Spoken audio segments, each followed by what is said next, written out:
હરિઓમ શ્રી રામ અંબજ્ઞ। હું પ્રતીકસિંહ શાહ દાંદોડમાં રહું છું।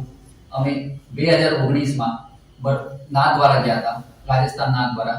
ત્યાં અમે શ્રીજી બાબાના દર્શન કર્યા। ત્યાં અમે આજુબાજુમાં ફરીને પછી અમે પાછા અમારે ઘેર આવવાનું હતું, દાંડોડ રોડ આવવાનું હતું। તો અમે ત્યાંથી ત્રીજા દિવસે નીકળ્યા। રસ્તામાં અમે આવ્યા, રાતના 7:30-8નો ટાઈમ હશે। બરોડામાં ખૂબ ટ્રાફિક હતું, ટોલ નાકાના બહાર ખૂબ ટ્રાફિક હતું। એટલું ટ્રાફિક હતું કે ત્યાં 2 થી 3 કલાક અમારા આરામથી નીકળી જાય કરીને।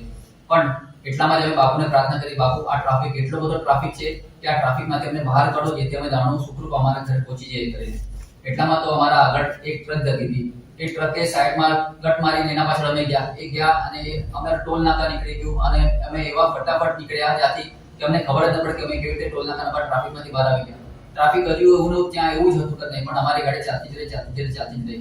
અને એના પછી અમે બરોડા ક્રોસ કરી નાખ્યું, હાઈવે પર આવ્યા, આગળ ચાલતા જ ગયા। અને પછી અચાનક હું ગાડી ચલાવતો હતો કે નથી ચલાવતો મને કઈ ધ્યાન નથી, મને ઊંઘ આવી હતી, મને કઈ ખબર નથી।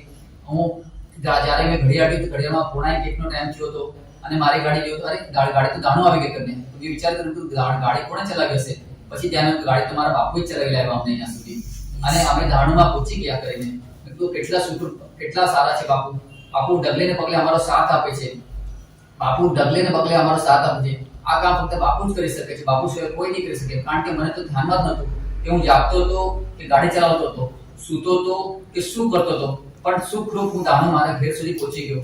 આ ચમત્કાર મારા બાપુનો છે અને આ ચમત્કાર મારા બાપુ જ કરી શકે છે, એના સિવાય કોઈ નહીં કરી શકે। હરિઓમ શ્રી રામ અંબજ્ઞ।